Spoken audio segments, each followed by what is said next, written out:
Slipping on that glove, that's necessary. Putting on the Power Glove, that's unnecessary. Today on... I thought you were going to quote the album from Spinal Tap. Don't tap your spine over the intro. Smell the glove? That's right. Anyway. It's like it's so Welcome black, everybody to another it's episode not. of Press Me to Cancel Your Favorite. We're retro this week, right? Retro video We are game retro this week. podcast. I'm your host, Sick Jake, and I'm joined by Chard and Sinistar. How you guys doing this week? Say hi. Hi. Great. Now, do This you want week- us to answer your question? No, Because you said Yeah. to say. no, because then Chard's going to start open-ended. talking Okay. about 9 Inch Noise or something again, and we'll never get on topic. And we have so much Are we planned ever this on week. topic? It's fine. They're playing tomorrow, actually. Coachella. Yeah. 9 Inch Okay. Noise? They're playing tomorrow? Yeah. Yeah, they Again. played last Saturday Again. and this Saturday. Again. How long is Coachella? I thought it was 8 like a years. weekend or Apparently. something. It's 8 years. It's a long goddamn time, and it smells All like I know patchouli. is that when I see clips of it, it is like the most boring crowd I've ever seen in my life. It must be hell. They to said, try and play on that all right, stage. this will be the only thing I say about it, but they said that the 9 Inch Noise set last Saturday was the best set that has ever been seen in Coachella, like, to date. And there's a bunch of people saying that. So, go, Interesting. new album. It's awesome. Go check it out. Okay, games. We're I don't talking know. games. I saw Moby's set and it was really interesting. I'm not a huge fan of Moby, but he went over the top with his set. Anyway, You know who's great live? Literally, like, who's super great live, honest to God, is Beck. And I'm not a Beck, huge really? Beck fan.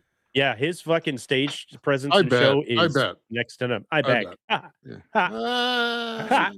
has he done anything at all? Like No, I don't think so. recently? He It's been has forever, two turntables and a microphone, from what I hear. Where it's at. Yeah. That's where it's at. All right. You know what's also at? Retro gaming discussion.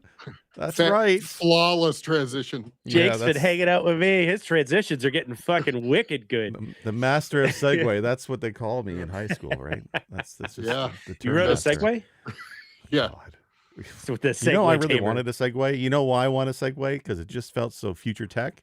You know what's Yeah. also future tech? Some of the Okay. weird and wonderful gadgets. Oh, yeah. And how's that Oh, for yeah. fucking Segway? Okay. That was much That works. better. That works. I We're gonna like use that that better. one. I just had to set you up. It's my fault. I didn't set you up well enough. It's all right. It's all right. I So, rushed, yeah, I we're rushed. talking today. About Nintendo You're the accessories. host. So here's the thing with gaming controllers and accessories. All the companies out there have had their weird share of ideas and funky things, but I feel like Nintendo, above every other company that makes games, has always been more willing to experiment, try some weird things, maybe even take some risks, maybe force some things down their players' throat, even when they don't want it. And this week we want to highlight just a couple interesting picks of controllers or gadgets or accessories that Nintendo has released over the years. So I figure we just get right into it. I know that we've all kind of mixed a history of Nintendo consoles, so we'll just start shouting them out and talking about them. And I've got screenshots I think I can show if I can get that to work. But, let's just start with the classic. I think the one that everybody's most familiar with, although I'm familiar with it. Sinistar, you had an interesting factoid about it I did not know, and that's the Nintendo Power Glove, which was released in 1989. You want to explain how this thing works? Because this is not at all Yeah. how I expected that thing to work. Yeah, well, I didn't expect it either. Apparently, part of the reason it was so jank was because basically they gave a it had to be cheap, right? And so the way that they did it is you, as far as detecting X, Y, and Z, so how close you are to the television, moving left, right, up, and down, you had a little thing that you put on your TV that has 3 points, and Okay. those are actually audio it- sensors. Okay, I was going to say, what was it connecting to? Because They're it's just obviously three RF, microphones. RF They're or just- anything like this. Yeah, they're Microphones, just okay. 3 microphones. Interesting. And then the glove itself has a couple speakers. Was it 2 turntables and a microphone? I was about to get to where it's at. Don't bring us back. God. Don't bring us back. Wow. God damn, we're on fire today, guys. Who Yeah, brought the fire. hose? Trash fire. Keep going. Okay. Anyway, no, the glove itself has a couple speakers, and it was ultrasonic frequencies, and so it would basically determine how close you were from the distance between the 3 points and try to triangulate where you are. Echolocation. Like literal Essentially, yeah. echolocation? Oh, Essentially, okay. yeah. But then when it gets really weird, and this is, I watched a video a long time ago that basically kind of said they did this because it was a cheap way to do it in the glove itself. So, you could grip and it would supposedly, you know, use button pushes or whatever based on the grip. Yeah. It has these veins or capillaries that are filled with basically capacitive ink, so magnetic ink, right? Oh, wow, okay. And As long as it's not mercury, we're okay, yeah, because that might right, explain some of the problems I'm having. right, You yeah, imagine that being the epidemic we have these days as kids are getting mercury poisoning from trying to use a 30-year-old Power Glove? You never know, man. they squeeze it and it just squirts them in the eye. Yeah, Yeah, no, so read it barometers. basically it Why is there had asbestos in my Wii Fit anyway? it had basically the ability to determine 4 levels of like grip. And I don't remember if it was per finger or just kind of one big as a grip, but I think it's per finger, like 1, 2. I think yeah, isn't it 1, 2 state for each I think it was finger? 1 and 2. Yeah. Yeah, that's what it is. And so it's weird because it's basically magnetic ink in a capillary. So when you squeeze it, it essentially applies pressure to wherever that sensor is. Huh. Yeah. That's Um, pretty ahead of its time kind of stuff. It's just a shame it didn't work out very well. yeah, I mean, it was ahead of its time, but it was also, it was pretty jank, right? I mean, it was very jank. This was The inexpensive. Nest Advantage was pretty jank. I mean, I can't imagine the Power Glove being Yeah, it leaps and bounds better. How right. dare you besmirch the NES Advantage when GP's not here? I think he's the one who Yeah. loved that thing on the show. I know he did. But that audio sensor, I mean, the problem really is the distance between those microphones. I mean, it was so inaccurate. I have Rad Racer up on my screen for those that are listening. And I brought that up specifically because that was one of the examples in The Wizard where he's driving with the Power Glove. Yeah. And I actually watched GP play Rad Racer with the Power Glove. It does not work that way at all. No. Okay. The magic of movies, guys, right? Yeah. Well, the thing with the Power Glove, I got a chance to use it as a kid. A friend of mine had it, and I got a chance to play. I think it was Rad Racer or some kind of racing game. Super Glove Ball.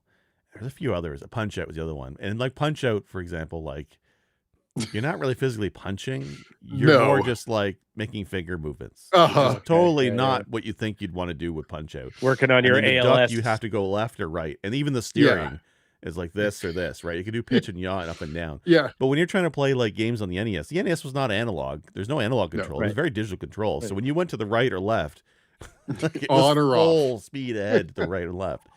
Very janky to control. Tokyo Drift. Yeah. But like I remember it came with a book and it had codes for all the various games. You had to spend a few minutes punching in the code for the game you're going to play, and you had to do that every freaking time. It was such a pain to use. Yeah, that essentially mapped the different, like the motion or the grip controls. It mapped it to essentially control mechanisms that it just fed it your NES controller. It was just setting those, right? Yeah. They had a Power Glove at one of the antique stores down the way here by the city I live by, and I was this close, but it's pricey. They want a lot. Honestly, it would be cool to own, but the other thing is it was designed for kids' hands. Right, it probably does not fit my fucking good luck anymore. You get that home, and you just like wrap it around with some tape, get the fingers attached to the top. Perfect. It doesn't get the grip, but it definitely gets the articulation. You spend the day like cutting it down the center and then sewing in a new patch, sewing pieces in. Yeah. I think if I could find one and still in good condition, I wouldn't mind having one to put on my shelf, right? Like I have a collection of controllers. Yeah, I'd like to have one, but I feel like this thing was, like you said, Sinister, is dirt cheap, and the pieces were not very. Like the rubber glove, I feel like 30 years from now is probably deteriorating unless it's kept sealed somehow. They're probably that sticky. It's probably that sticky plastic now, right? And like when you have rubber that's that texture to it, there's no way of cleaning it off and having it feel good. Never. So it's probably very gross. But and to buy one in box or sealed still would cost you an absolute fortune. So That's Sinster funny. says it would fit her hand, and absolutely, absolutely Probably. it would. Yeah. She Be can the only one put that could use it. multiple fingers in my wedding ring. Yeah, she goes, "This is Yeah. actually a bracelet." Yeah, essentially. It's crazy. So But There's a- so for in terms of like impact and whatnot, like for the Power Glove, Nintendo hasn't tried this since, I guess. I mean, they've done motion controls. That's a big theme for yeah. them. They're always trying to find ways to put motion into games, and we'll have more examples of that later on. But otherwise, they haven't really trying to gone back to the idea of a data glove, right? The I cyber. argue though that the Wiimote was I the was just gonna natural say the same thing. progression. Yeah, I that's what I was argue thinking that too. was the natural progression. Okay, Yeah. so let's go right into that one then. That's the next one on my list Yeah. is the Wiimote, which Yeah. that was 2006. That's what Nintendo Wii came out with. It was That's a bit crazy. of a callback to the NES brick controller, I guess, to a degree, but it was also meant because you could use it as on the side, and it had Right, yeah. A/B and the pad. But then what they really expect you to do is to use it as a motion wand for interfacing with the Wii, and also attaching the optional nunchuck. I don't know if they called it the nunchuck. They had a They term did. for it. Did they call it No, it's nunchuck? called the nunchuck. Yes. Yeah. Fucking Yes. Nintendo, man. But Yep. the Wii remote is so nice. They designed it twice. There's two versions of it. The second version they released an add-on called the Wii Motion Plus, which is the thing you could slot into your old Wii's, or you could just buy a brand new Wii remote that was longer and it was more sensitive. And I think there's a couple games that took advantage of that. I think one of the Zeldas did, Skyward Sword, if I'm not wrong. I think that took.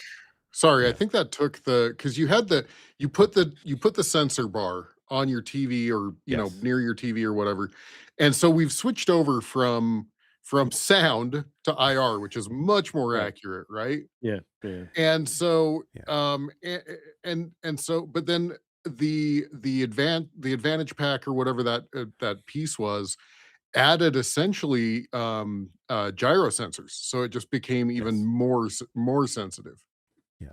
Yeah. And like definitely accurate. I mean, well, yeah, I think it was It accurate. was Actually, it was accurate. it was good. Yeah, Yeah, for pointing at the screen. when I played it, I never felt like it was going way off course for me. I always felt like, I mean, it's not perfect. It's not the human Right.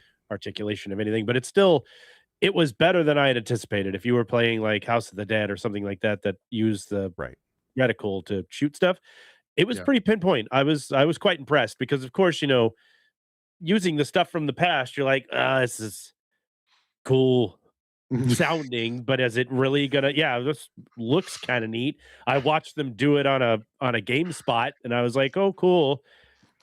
I don't know, like the Xbox Connects, which we won't talk about, but I watched a whole thing, and I was like, this is gonna be the greatest thing ever created. Yeah, and it's the Connect, so it's like. But it was good. I was like, okay, I was pleasantly surprised instead of the hype that came behind the Wii remote. I think my issue is, my issue is like I've been recently trying to emulate Mario Galaxy because I'm playing all those Mario games, and you really need a Wii remote for Mario Galaxy. I don't have one.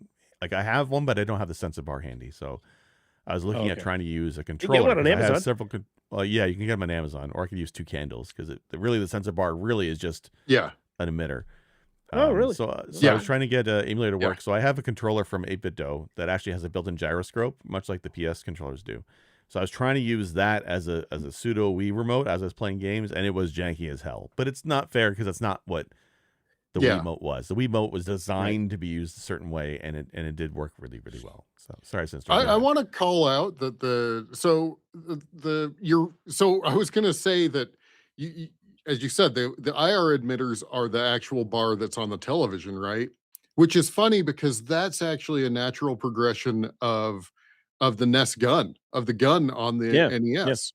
Because what would happen on the NES is you would pull the trigger, the screen would take one frame, go dark, and the area would light up that with the thing that you were trying to shoot, and the gun would determine if you were aimed at the right thing.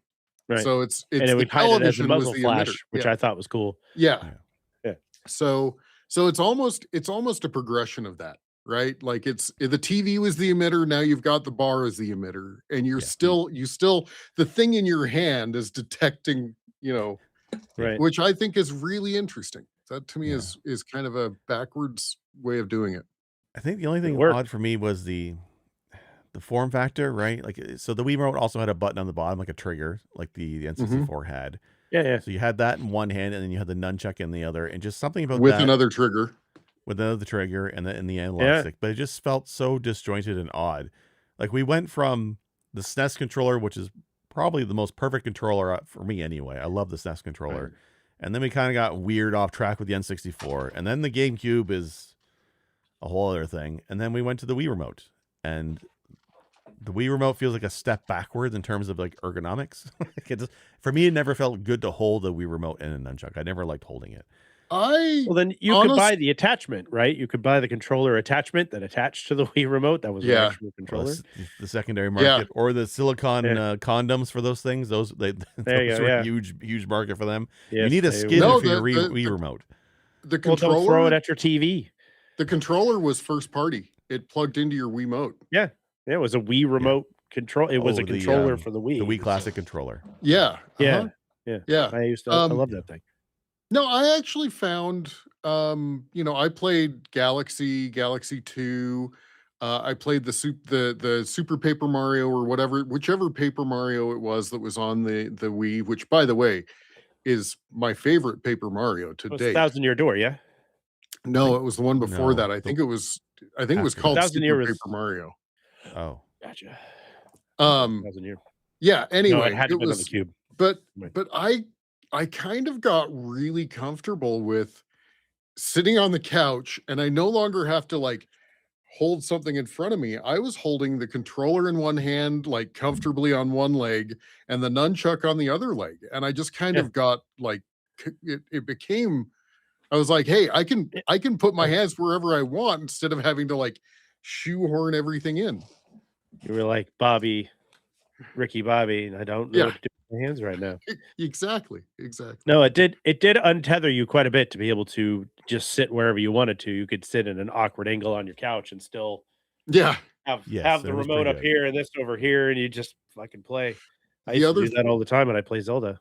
The other thing that it did, I actually never played the Punch Out on the Wii, but I got into one of the things I loved about the Wii, and we'll get into this because we'll get into the balance board eventually here, but the Wii Fit stuff. And then I found it was a third-party game. I think it was put out by, it was one of the fitness groups. It was a boxing simulator. And it was one of those exercise boxing simulators. Right. And so you use the nunchuck and the Wii remote or the Wiimote, and holy crap, that was great. And then I lost so many pounds playing that game. Nice. It's definitely the concept of Nintendo trying to get people to use motion controls. A lot of the games felt very forced when they were trying to do it. Like when they brought it to Mario Galaxy, it was fine because the motion controls really were just for pointing at the star bits to pick them up, or if a second player wanted to grab the star bits. But the controls of Mario was with the joystick, and it felt fine. But when we moved into things like some games where, like Wii Sports was probably the best example where it was motion controls, but it felt fun to use, and it felt like it was meant for it. But when they tried to shoehorn the motion controls into it, I'm trying to think of like that Metroid game, the Metroid game that we had on the Wii. The 2D Metroid. Was there a 2D Metroid on there? There was. Well, there was Prime. You could get the Prime. No, Prime was on there. Prime was thinking it was not Prime. It was the other one. What was that other Metroid game called? God, I should know this. While you're figuring that out, I want to point out you mentioned like the weird things you could do. I love the Mario Party games. I adore the Mario Party games. But on the Wiimote, there was a shake the can until it explodes game. Yes. Yeah, I remember that one. Yeah. And we're sitting there, we're going, this isn't shaking a can, my friends. And I'm like, I beat this game because I have lots of practice. Wow. Yeah, I mean, every young man's got so much practice shaking the can. It was Metroid a lot of Other M. That was the game. So Metroid Other M was a 2D Metroid game, but there were boss sections where you actually went first person and you had to shoot with the Wii remote, and then it went back to a 2D game. Oh, that would be weird. It was not Other M was advanced. I thought for sure that was on Game Boy Advance. Never mind. No, on Game Boy Advance it was Zero Mission and it was Fusion. So Zero Mission. Yeah. Other M gets kind of shafted as one of the one of their not so great Metroid games, but I've only played the better than barest amount Metroid of it. Mercenaries or whatever the fuck that shit was called. Oh, that was the other system. On That was the other handheld DS. The one on the DS 3DS, was bad. yes. It was bad. And it's funny Speaking because of, it actually got good reviews, and I was like excited. And then I'm like having to stylus to like, I'm like, come on. Yeah. Speaking Well, we of, can talk about that for a minute, actually, real quick, is about the Nintendo DS, which did bring the stylus. you're as an taking me away accessory. from my Wii remote that I was going to talk Sorry, about. you can talk about the Wii remote. Talk about the Wii Well, remote. Sinistar will appreciate this because there was a game that was on the Wii that I was very shocked to see came out on the Wii, but it was a rail shooter on the Wii, and we actually talked about it in an episode not too long ago. Was Dead Space Extraction? Yeah. Was on the Wii. You use the Wii remotes as a first person, well, not a first person, rail shooter. But it's not, Dead Space is not a game that you'd be like, that's on Nintendo. You don't, that's not a game you would think would be on there. So of course, being the big fan of Dead Space games that I am, I picked that stuff up, and it worked really pretty well as a rail shooter. So yeah. I was pleasantly surprised how well the Wiimote worked for pretty much everything. Same. Yeah. Okay. Stylus. Okay. So DS, real quick on the DS. So you mentioned a game using the stylus, like the Metro game where you use a stylus to interface with the game. I've recently started playing Mario 64 DS version. I played the N64 version. Yeah, there's a DS version, and I didn't realize until I started messing with the emulator that the DS does not have an analog stick. It's a D-pad. Mario 64, one of the big famous things with that is the controls being an analog stick, and the analog controls are stellar on Mario 64. I dump on that game a lot, but the analog controls are one of the highlights, right? To be able to go slow or fast, and everything was great with that game. The DS has none of that, so when you play the DS of Mario, you can actually use the stylus to move your character if you want the full range of movement, like it's close to analog. Otherwise, when you use the D-pad, you have two speeds. You have slow and you have a normal strut. And then if you want to go faster, there's a dedicated run button. It's awful. It's awful to play Mario. That does not sound very Wahoo. No, it's not. Let's go. It sounds pretty bad. I played, so I don't know if I should. I had a way to play games I didn't own on my DS. And I tried out the Mario 64 on the DS, and I think I made it about 10 minutes in and was like, fuck this shit, I'm out. Yeah, I'm good. Yep. Yeah. I'm good. Yeah. Even using the stylus to play like Chrono Trigger DS was like, can I just play this normal? Like, I don't want that. Like, it's cool to have the extra screen right on that, have like the map or your item screen, or you can use it to talk to people or stuff like that. But to actually have to use it to navigate or to move something around was like, this is too much. This is a lot. This is way too much going on. And we beat the shit out of Chrono Trigger on Nintendo with a Nintendo 60 or a Nintendo Super Nintendo controller. Just fine. I didn't need a stylus. Why do I need a stylus now? I don't need this. Right. No, I think inventory control, I think that stuff, looking at maps, I think all of that is great on the stylus screen. I played Brain Age. I played the shit out of Brain Age. That is probably the game that had the most hours on my DS, and Sudoku was perfect with the stylus, right? That's where it makes absolute sense. Yes. Yeah. Right. It's almost like a touch screen, right? Like the DS was when was the DS? That was after iPhones, right? That was 2006, 2007. Did the DS come out the same time as the Wii? Did it really? Mind Palace. Yeah. The DS was one of the systems where when it came out, it was in people's hands for like 10 years. Yeah, it was a long-lived handheld system, right? Like, and honestly, handhelds were the bread and butter for Nintendo for the longest time. I enjoyed it enough that 2004, 2005. Sinstress and I had DS Lites. We didn't ever get into the first DS, but we had the DS Lites. And then when the 3DS came out, we bought the 3DS. By the way, Picross 3D on the 3DS is my favorite Picross game. Yeah. Anyway, nice. Yeah, stellar. Yeah, so the DS is another example of like they add the stylus as new hardware gimmick, a new accessory, and like the games they force you to use it for, or I guess for Mario 64 DS they don't force you to use it. It just there's no analog. It's janky either way. Janky. Right? Yeah, it's janky either way, but at least it's there. So when they have that as a method of using a movement, it's never really great. But when you have games like Brain Age I heard is fantastic for that. And then Sudoku, awesome. Like and I know there's a bunch of features of the system, like setting notes and writing notes with it. That makes sense.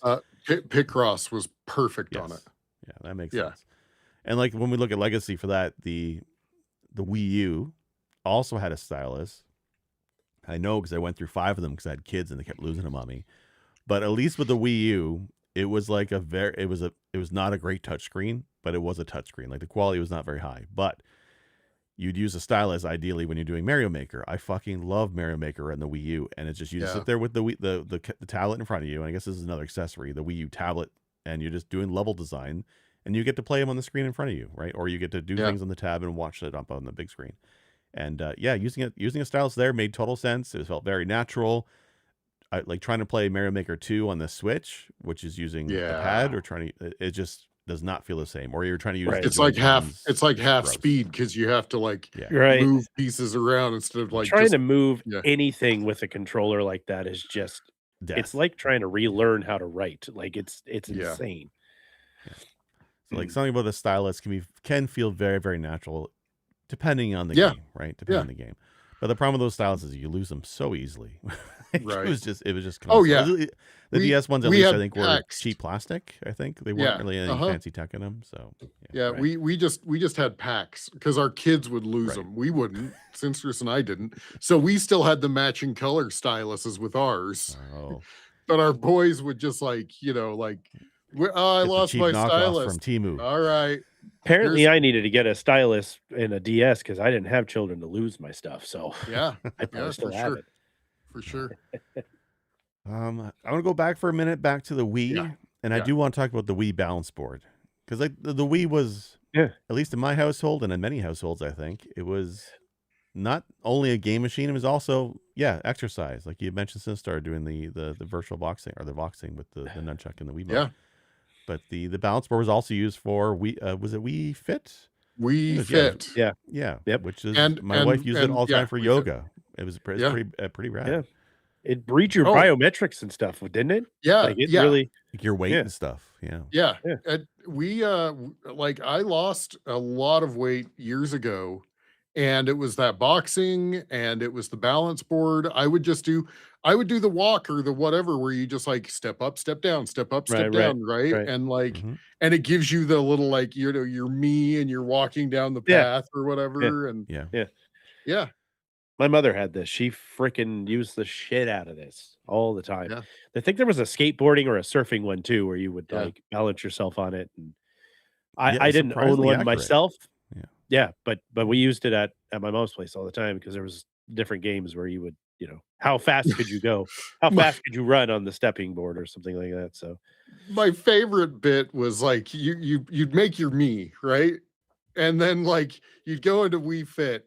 And it would have you do the weigh in and the whatever, and then your me would go from this nice svelte whatever to fucking huge. Thanks, Nintendo. Come on, you'd be shamed by a me. And you look at it, and you're like, fuck you, Nintendo. Wow, I'm bigger now than I was then. And I was pretty pissed. But it was seriously apparently 180 pounds for my stature is fucking enormous. So thanks, Japan. Well, it used BMI for its and BMI is bullshit. So. BMI D's nuts, man. That's BS. That's a BSI is what it is. That's right. No. But I loved Wii Fit.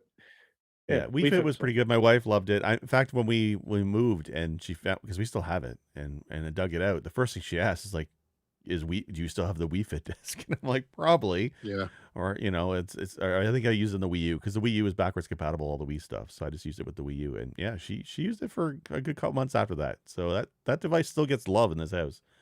Well, should we talk about? I used it the most. The one I liked it for was Punch Out. There was a great Punch Out game on the Wii, and there's only really 2 ways to play. Back?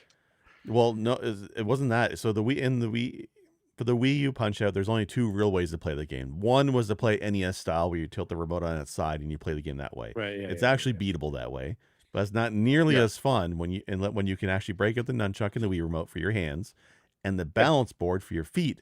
So when you dodge by leaning on the balance board left and right, it worked amazingly. Made the game incredibly difficult to play. Right. But it was fun. Like, it was legit fun. Yeah. You got hit in the face a lot. Yes. Yeah. Yeah. I am not a great fighter. I learned that real fast with that boxing game. Well, the thing with the balance board is, like, you get into the groove of moving left and right, but you got to realize it's not your head that is sensing, it's your feet. So you have to really put all your weight to the left and right for it to kick in. Right. It's that's why when, like, the VR thing hit for a while, I love the VR because you have the sensors that see your whole body, or they see the controllers, and there's more of a natural, like, moving around to dodge things. But we had a similar experience with the balance board. It was just your feet. That's all. So balance board was you didn't have to wear a computer on your face when you played that. That's true. Yeah. We I do, since we're finishing. I think we're kind of finishing up with the Wii accessories, but I wanted to point out, and first off, everybody should wear the straps when you're playing tennis. Don't break when your you're playing PC, tennis, bro. or you're playing bowling. And B, in our old house, we had a dent in our ceiling from one of our friends who we showed him the Wii Sports, and he went to do tennis, and he tried to serve. He tried to serve from top down, and dunk right into our ceiling. Oof. I never had. Yeah, that. there's some Wii shaped dents in many of the walls of the house parties I went to that had a Wii there. Yeah. For me, the issue was don't drink in Wii. That's the lesson I learned. There was one Wii game. I think it might have been Wii Sports, or it might have been one of the knockoffs.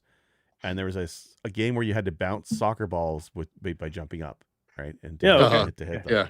I think it was Wii Sports. Anyway, my wife and I were at home. We were playing, and I had way too much to drink, and I got really invested in this game, trying to bump soccer balls with the head. And I took it the wrong way, and I twisted my knee so bad. In fact, I still have a gimpy knee to this day. Dislocate, and it's all thanks to drinking and playing the Wii. So don't drink and play with your Wii. That's the important lesson here. But I'll never. I think that's happened to a lot of people. Get drinking and well-known Canadian sport, soccer. Soccer. Yeah, it's funny because, like, the Wii is like was so popular in Canada. Like, it was popular worldwide. It was one of the Nintendo's most popular systems. But we had a special version of the Wii released only in Canada. It was like a cheaper version or whatever, and it was mostly sold targeting, like, cottage country up here. Cottage country is a huge business up in Canada, and people would just have, like, there's no cable service up north, so you just bring a console and leave it up there all year round. So, like, a lot of cottages in Ontario still have a Wii collecting dust somewhere because it used to be like the thing to bring. And, like, the games for the Wii used to be so dirt cheap, right? You used to get like a dozen at Walmart making it. So pretty cool. So I want to talk in that. Oh, go ahead. I was going to say that, I mean, I had all, I had the Nintendo and the Sega and stuff. You guys know that about me, but my parents they got the Wii, and they freaking use the Wii. They still use that thing to this day. Like, that thing just hit a target audience that was much older, just because when you played something, you didn't have to, like, know the controls. You just move your body, and it did what your body did. And my mother freaking adored that. She got this blue ocean one where she was snorkeling around looking at whales because she loves whales. So I'd come in and she'd be like, "Look, there's orcas out here." I'm like, "All right, Mom, looking good." Nice. It's crazy what the target audience that it hit, and how it still resonates with that target audience to this day. Well, since we're talking weird jank Nintendo, and we're talking Wii Fit, I want to bring up Ring Fit, which was the next progression that came out for the Switch. And it's this. I was actually surprised how much effort is involved in using this thing. Like, it is a fitness device, because it's this high tensile, like, flexible metal that you have to pull out or push in. And it was really interesting how it worked, because you would put your Switch controller into it, and it would sense when it was flexed out or flexed in, or tilted, or etc. So was that on the first Switch? That was on the Switch. Switch one. The first Switch, Switch one. Okay. and you had a strap for your thigh where you put the second Joy-Con in, so you could detect when you're basically moving, right? Because it was a game where that you had to, when you're playing Ring Fit Adventure, you had to move your feet and walk and run, right, and jump, and then do you had high to knees fix and the shit. ring to blow things. Yeah. It was and you were facing a demon. Yeah, like you do, an exercise demon. Yeah. Yeah. That game is sounds actually like something we do really in good. Washington. That's perfectly normal. Yeah, that game was a lot of fun. I liked it. I was terrible at it, but I liked it quite a bit. And you're right, like it wore you out. Just like 20 minutes of us flexing that ring was a good workout. That thing was tough. I like that game a lot. It just they only used it for that game. They didn't use it for anything else. I don't think there's any other game that uses the ring That's a from shame. that game. That's a shame. Yeah. Well, and it's I want to go back. If we're going to talk about the Ring Fit and we're going to talk about the Wii board, I'd like to speak about the Power Pad, like way back machine. Oh yeah, which for is exercise. Yeah. Yeah, my sisters and I had the Power Pad growing up. It was one of the first things we got. We got the track and field game that went with it. All right. So you do track and field, and we do long jump, and we found out how to get the furthest long jumps you could possibly get. And what you do is you run really hard, right? You're slamming your feet on the fucking. For those of you who haven't seen it, there it is. It looks like a. It's What is DDR. That It's DDR. DDR. Like a twister board. Yeah, it's a DD. Yeah. It's like the very first DDR. And you would run like in the middle. And then if you were playing hurdles, you'd like jump on the blues in the front. Then you jump back to the red to run. Like you had to run on the red. So we learned that you can run on the long jump. That's the one we had. We had that guy. Because we was two players. You would jump off the middle and you jump on the carpet, and the person would literally fly. Would continue to fly through the air, and then you jump back on the middle pad, and it would land. And you would literally have flown like 1,000 feet, like some insane number. This game. So we would play that for fucking hours to see how far we can get our guy to go. Because obviously, if you wait too long, he trips and falls. You can't just it doesn't go ad nauseum forever. But we would always try to find like the sweet point. So we would play that. We do track and field and do hurdles. We'd be jumping, and my parents fucking hated it because all you hear is thump, thump, thump, thump, thump, thump, thump, thump. Yeah. Noise complaints were huge. So the Power Pad was a classic in the Chart household. That was a lot of fun to play. But it would fold up on you too. I was if you were going to running say, too I much. remember it like sliding Start around, bunching up. folding up. Yeah. There's no Power grips Pad on was it, a good especially time. because it's two-sided, right? Yeah. Right. The friend of mine as a kid who had the Power Glove, his dad used to go to the U.S. cross-border shopping, right? At the time, it used to be a deal for Canadians to shop in the U.S. Not anymore. Now it's the opposite. But he used to go across the border and get American games for dirt cheap, and he ended up coming home with the Power Pad and a few games for it. And yeah, I remember the issues we had is we would play it, and we used to live in an apartment building, and we used to get complaints from the neighbors below us all the time. And especially when you realize if you're playing track and field, I remember turtle, rabbit, all the names of the animal names for the characters you're going against. They're just fucking human. But when you realize that you can go faster instead of using your feet if you just sat on your knees and used your hands and you just wailed on it like the bongos. That was the fastest way to go. And when we did that, we got even more complaints. It was awful. Oh shit! But, you just brought up another awful Nintendo accessory. Ah, yes. You don't like the bongos? The DK bongos. You know what? You play Dark Souls with that. No, they're fine. It's just like it has one use. I mean, you could play. There's more than one game from the bongos, wasn't there? Yeah, people play Dark Souls with the bongos all the time. Yeah. Well, okay, as a challenge, it's still usable. Yeah, it may not be intended by Nintendo. They probably didn't make it be like you could play this right now with DK, but in years later, pick up Dark Souls and play it with that. Be like, oh guys, yeah, I need to have the bongos. There were so many official games supporting the bongos. You want me to look? You had Donkey Konga. Okay, you had Donkey Kong Jungle Beat, and then you had Donkey Konga 2, and then you're never gonna guess the last one, Donkey Konga 3. That's so many official games to play on this thing. So many non-Donkey Kong games. It's great. It's amazing. That's what it's licensed for, guys. There was so much more you could have done with it. These were only licensed games. I never used the bongos, but there's a similar controller, and they did release it for the Switch. I almost pulled the trigger and bought one. It was a Japanese controller. There's a well-known Japanese arcade game. I can't remember the name offhand, but it was taiko drumming, right? The Japanese drumming. Mhm, And mhm. it's basically a musical rhythm game where you're either hitting the drums for the red buttons or the outside for the blue inputs. And it was DDR with taiko drums. And they released a home drum that you can get. It was a little tiny little thing, and I almost bought one. But when I think of that, I think of the bongos.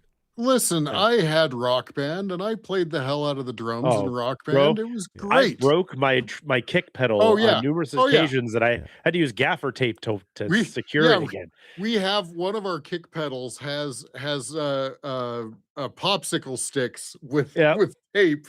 Yep. However, you got to keep that panel from popping off the back. It's splinted. Yeah, it's insane, man.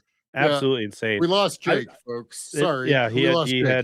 We had an emergency, but it's fine. Oh, is he going? He's going for his drum pedal. He's going for his kick pedal. Oh, is he going? I hear it. Is he playing the taikos? He's. I can hear rustling in the room. I hope he's not getting into a fight. That would be weird. This isn't a Nintendo exercise. Oh, yeah, there you go. There it is. Yeah, Rock Band guitar. Is that Rock Band or is that Guitar Hero? Yeah, that's Rock Band. That's Guitar Hero. You're right. That's Guitar Hero. Yeah, that's Guitar Hero. I used to play the shit out of the drums when the Metallica one came out. Oh yeah, there's the Wii Remote one. He's got the Wii Remote one. That's the Nintendo version. Yeah, that's dope. That's all right. Cool. For those listening, Jake is showing off his guitar controller. The shell of his controllers. Those I fucking loved Rock Band so much. I used to play that shit all the time.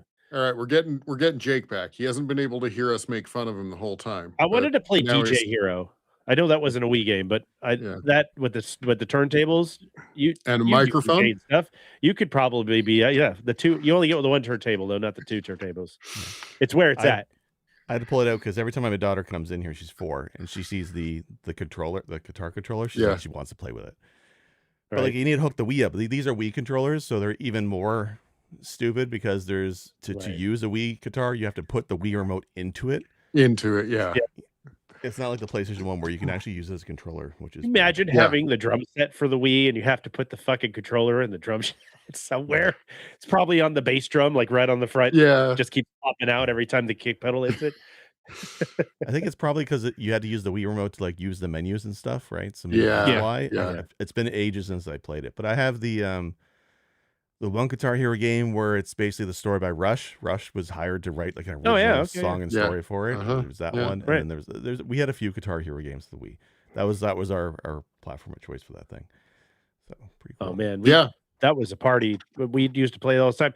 My guitar player was so pissed at that game because we'd all be playing Guitar Hero, and he's like, bro, you're not even playing anything." And I was like, "Who cares, dude? We're having fun." He's like, "I'll get my guitar and I'll play that for real." I'm like, good. Have you ever watched the video of Rush actually going and playing Rock Band?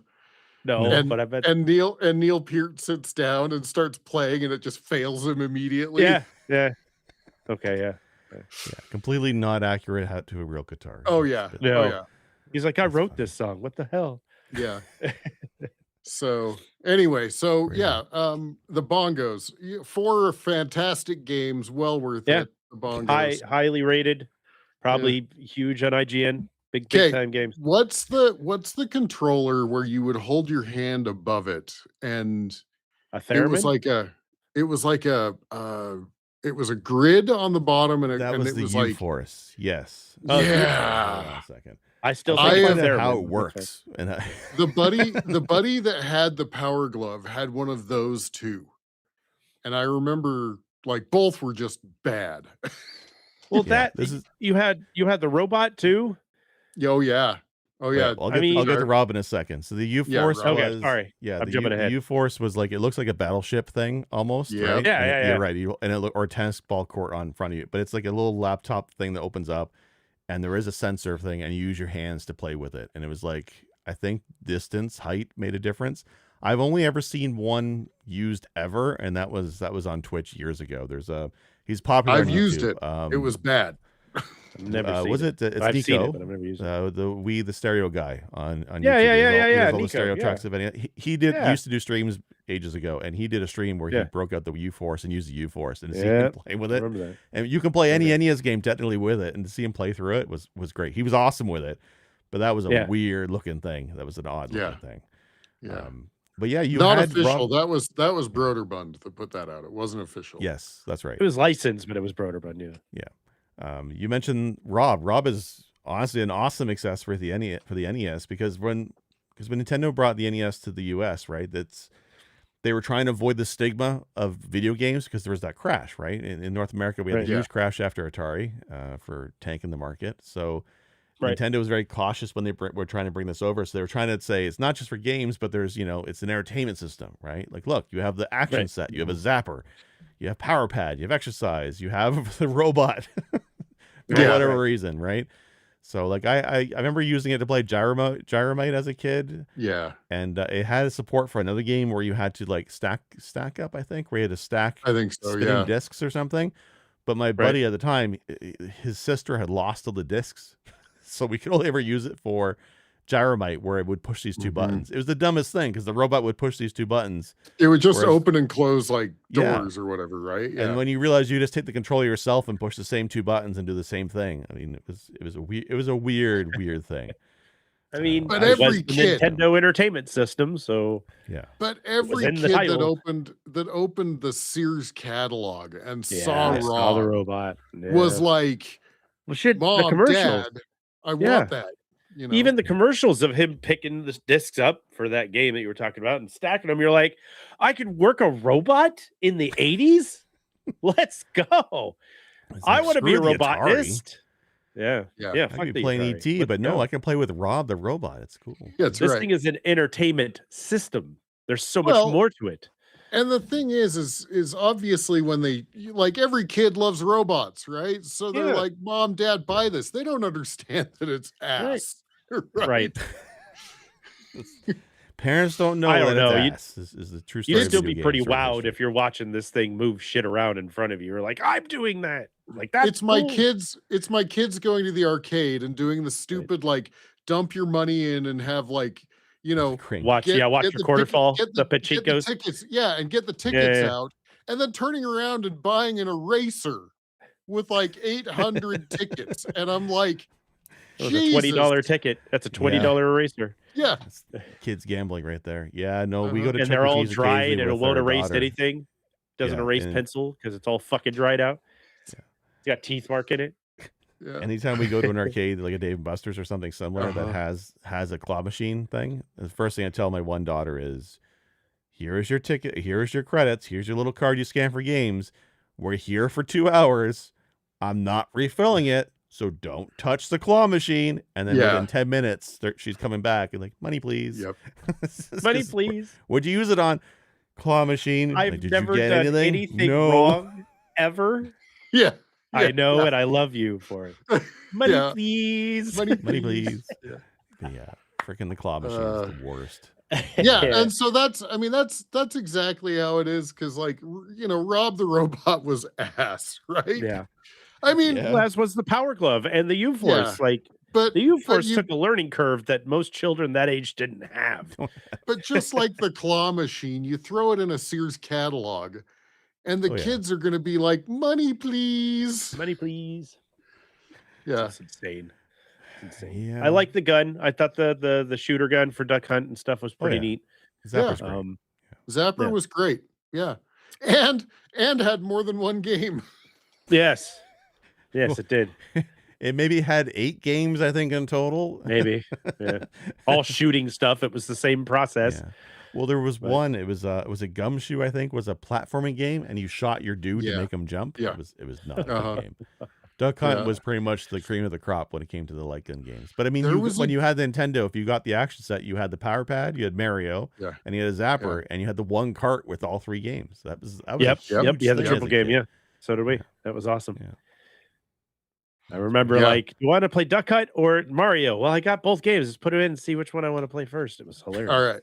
We have to talk about the NES Advantage, or as I call it, the kill your friend device when you're pissed off, because it weighs so much. It was heavy. Yeah. Are we going to besmirch it? GP's not here to defend the NES Advantage. I don't know if that's a good idea. I don't know. Besmirch its name. It's fine. It's fine. It's fine. It's fine.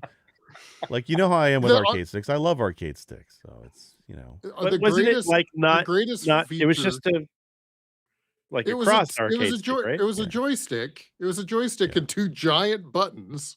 Yeah, right. And the thing weighed about 20 pounds because But they it had put an auto like mode. metal as You just need the auto mode. That's what I was going to say. Is the best advantage to it was the auto mode. The advantage of the advantage was the auto or the mode. slow-mo, which just paused the game repeatedly. That's all it did. To Yes. slow it Yeah, down. And with a lot of games it worked, but with games that like brought up like, like menus or whatever. Yeah, like Final Fantasy. Don't use it on Final Fantasy. It drive you fucking crazy. Mega Man, it's useless because you just keep getting the menu section. Like, it was an arcade stick for the home, and that alone is pretty cool. But it wasn't. The problem is the quality of the components, right? Like at its heart, it was not a real arcade stick. It wasn't a physical arcade stick. It was just. It's still the rubber dome membrane system that the D-pad had. Right. It was just bigger, right? Even the buttons, same thing. Rubber dome membrane. It was just bigger. That's the difference. But it wasn't that's the issue. It was just a cross, right? It wasn't. It didn't have. Right. No, it was 8 ways. Was it 8 ways? Okay. Well, like a D-pad was. Well, it's the same as an NES D-pad, right? You push left, you push up and to the right, you get that direction. It's the same thing. Okay. Okay. But even the arcade sticks of the time, like the one you play with Street Fighter, I mean, there's still only 4 switches on that thing. It's left, right, up, down, and it hits 2 switches when you go in the diagonals. It's the same even today. Like arcade stick tech is pretty much the same for like 50 years. Like it has not changed. Fuck, if it works. Yeah. Why right. And that's the thing. So like I have an NES Advantage somewhere. I had to buy a replacement ball top for it, but there's times where I'm like, can I just mod this thing with a real arcade stick? Because they make slim ones now, where I might be able to force it in there, but there's no point when I have other arcade sticks. You have to replace your ball top to force it in there. Wow, that's right. Wow, lots of practice with my ball top. Listen, are we shaking soda cans again? Yeah, we are. We're shaking soda cans. Yeah. I did want to that call should have out been the title. We mentioned a bit of this. No, Jeff is the one who gave us the idea for the unnecessary access. Well, sorry. Chard had the original idea for the episode title, and then Jeff refined it. So I'm not changing it now. I like the title now. Everybody hated it. Shaker cans. Hate it. Unnecessarily. Unnecessary. We did mention briefly the Switch and the Joy-Cons, and I guess the Joy-Cons are that evolution from the Wii remote even further. Right, the concept of IR sensors and motion controls and the whole bit, but then we get into the Switch 2 Joy-Cons, which didn't fix a goddamn thing for about the Switch 1 Joy-Cons. Right, they're still too small. They're still too super tiny. They still hurt my hands, and they're meant to be a mouse. And yes, they added mouse support to them now. So to use the mouse support, you have the Joy-Con and you have to slip on a little plastic cover so that it's actually even with the surface you put it on. So there's a special mouse attachment. It's just a plastic ring. Again, much like the old Joy-Cons with the 2-button thing, it's the first thing you're going to lose. I put mine up on the shelf, and I refuse to take it out. I refuse to let my kids touch it, because my kids are just crying to use mouse mode on the Switch 2. It's the thing all the kids want to play. They want to play Metroid Prime 4 with a mouse. Clamoring. So stupid. Put that in a Sears catalog. Put it in a Sears catalog. Mom, my bike's a mouse. I can use a mouse with a Switch. Money, please. Money, please. The only game where it would make sense to use mouse mode with the Switch 2 controller is a Mario Maker 3. If they ever decide to do it, I don't think they're ever going to. Yeah. But yeah, Aren't they going to do Mario Paint remastered or some shit? No, but they have it on Nintendo has their online emulator thing, Nintendo Online, and when they added Mario Paint to that, they did add the mouse support, I believe. It's just kind of take advantage of it. Originally, when they were talking about that, we were talking about the mouse feature. We're like, that's like literally the only thing it seems like it would make sense for us to play Mario Paint with that. Yeah. It's like that. And there was a coding game on the Switch 1 and the very basic, like it was kind of like this game called Scratch my kids play with. It's like the block coding, learning how to code with blocks. It's like that. And they had a Switch game of that. And it was a very interesting game. I think that supports the mouse. And if it doesn't, it should. But very limited use case for that stupid thing. So speaking of the Switch, I can't remember the name of it, but what about the cardboard accessories that they sold? The Labo? The Labo. I liked Labo. Did you guys ever pick those sets out? I didn't ever pick it up, but honestly, I thought it was a very cool concept. But I also was like, Nintendo figured out how to sell $10 Cardboard. worth of cardboard for $50, Right. right? Yeah, totally. I can get that at work Yeah. for free. Yeah. I will say it was pretty reliably sturdy cardboard. But it was still cardboard, yes. But I like get mine the from U-Line, corrugated it's double pretty good. layer. It's corrugated Or double layer. corrugated double layer. Yeah. So it can breathe. It can breathe. Yeah, it's airflow is important with your cardboard. The one we had, they had like 3 or 4 sets. I only bought the one set, and I don't even think we finished the entire set. But it was the vehicle one, so you got to make a steering wheel, which we did do, and the steering wheel very solid, and it's cool because you shove the Joy-Con into a slot, and it's like there's like a shifter, and the shifter, when it moves, the IR sensor of the Joy-Con picks it up, and then you can, nice. and it's analog steering and gas. The whole bit is really cool. There was a pedal for gas or for planes. I think it was one of the options. And again, like the way it was not just cardboard, but there's rubber bands and other cool accessories. It came with a few things, but it was STEM, right? Like it came out at a time when parents really wanted like engineering and more like less games, more toys, and like building things. So it's pretty great. No, I support what Labo was for sure. In fact, honestly, there was like the Labo alarm clock that I was like, that would be kind of cool to have. Like the Mario one? Yeah. I think so, yeah. Yeah. I just remember it was an not alarm cardboard clock. though. That was something else, isn't it? Yeah. It's an actual it was alarm real. clock. Yeah. It was a real clock. Okay. Yeah. But there was a Labo piano, and that I never did pick that set up. I should have picked that one up though, because then it has all the different keys, and again, they all function. So very cool idea, but they'll probably never do it again. Right. Well, because like once the cardboard's destroyed, it's destroyed. It's ruined, right? Yeah. Well, that's kind of the story of Nintendo, and rightfully so. They try something, and what works, they steer out of it into the next iteration, right? And so, yeah, you're never going to see the power pad again. But you know what? The way that the Wiimote worked was the zapper, was the NES glove, was the power pad, all built into one, right? I mean, yeah. You guys ever use what is it? The not the Akimbos, but what are these guys called? Where you drop them on your? They had a little the Amiibos. The Amiibos. Yeah. You guys ever mess around with these guys at all? Or was that an Amiibo, or was that the they had the other one that was like something Galaxy, whatever it was. Anyway, it's Disney Infinity.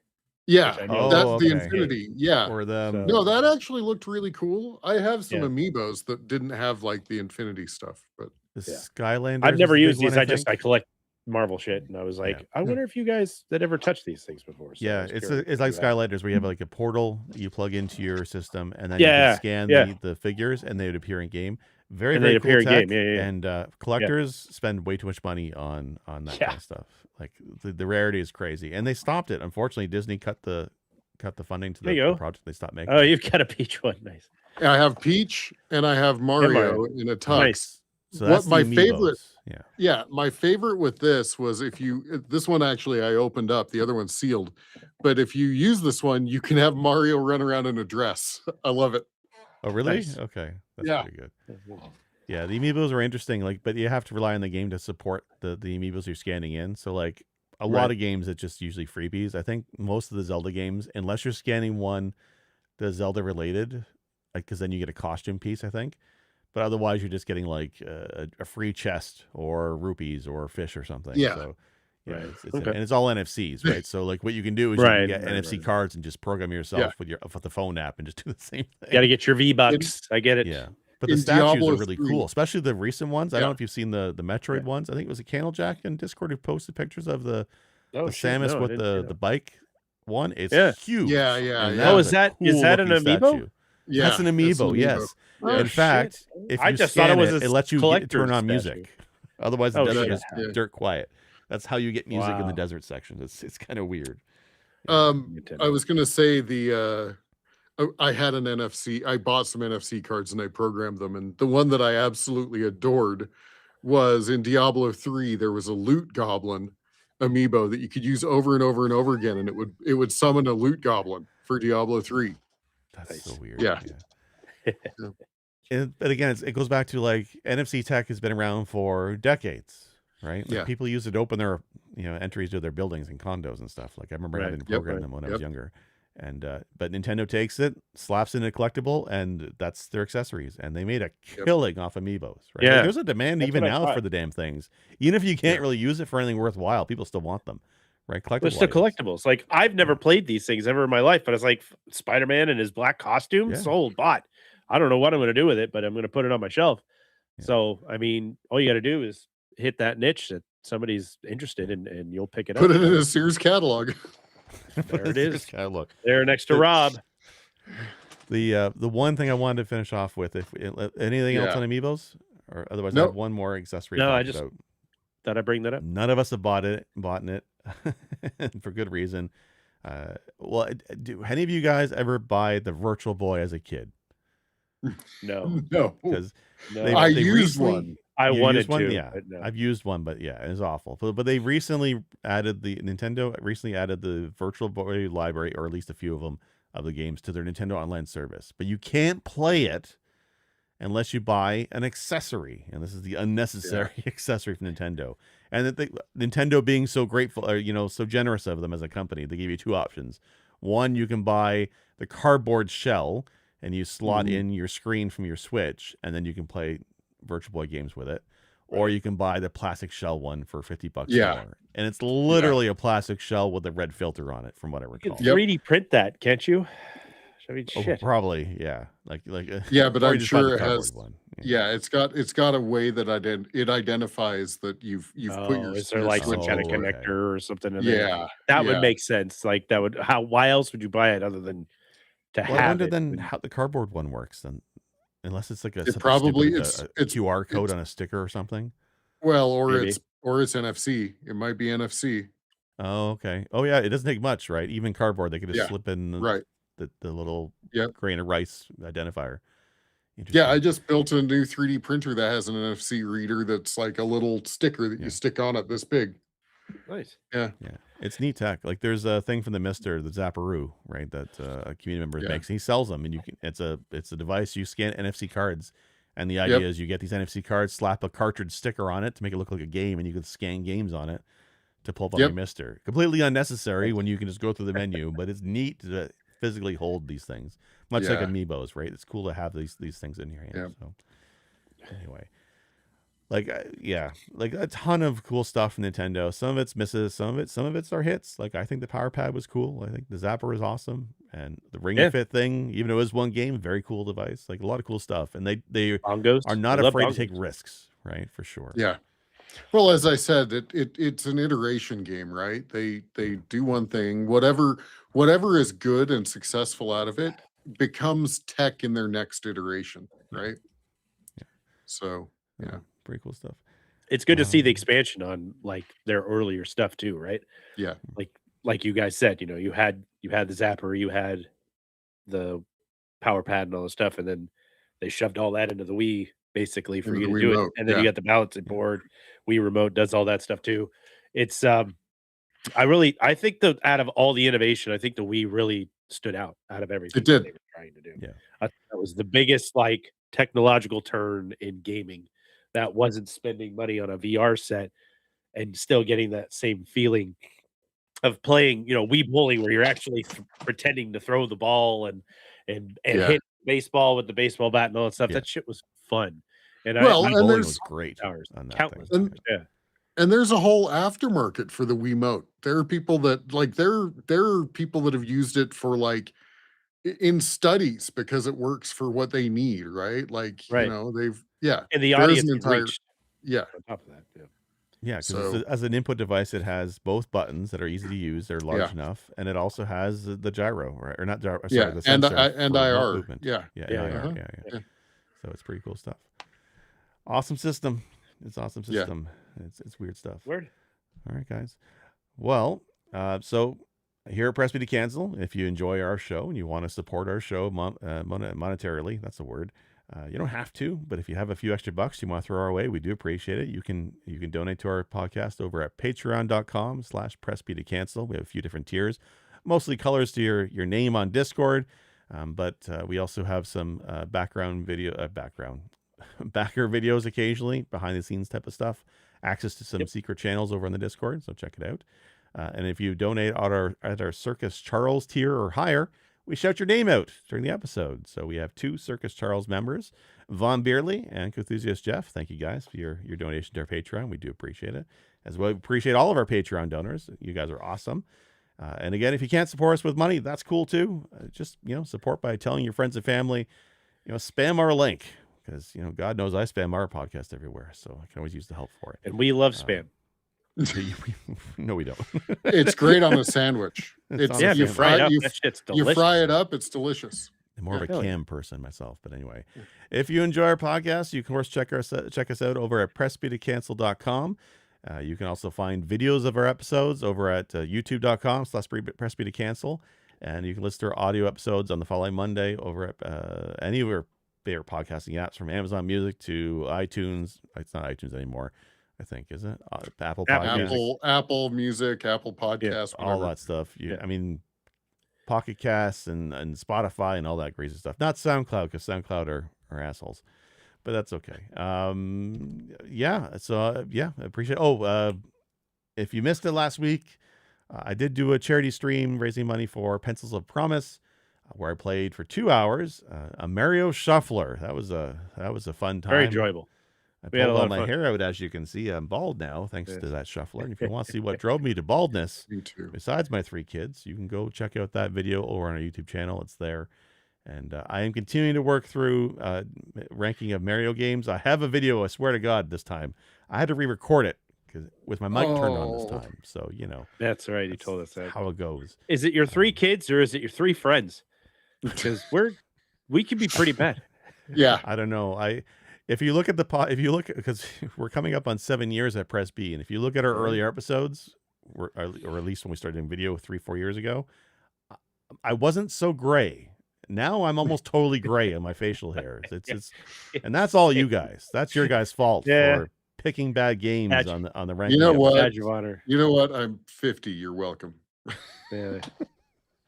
I think you have more color in your beard than I had in mine until I had to shave. Probably. Look, I went bald early, so the color stayed. Yeah, it just transferred. Yeah, I still have long hair, so I lost fucking color everywhere. All your pigment gave up. They just gave up. It's just done.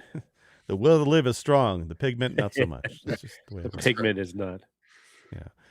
Anyway, you guys working on anything you want to shout out? I am going on vacation for a week and a little bit, so I got nothing. Yep. Yeah. And I'll be entertaining for a week, so I will also have nothing. Yeah. I might have something. We'll see, but probably not.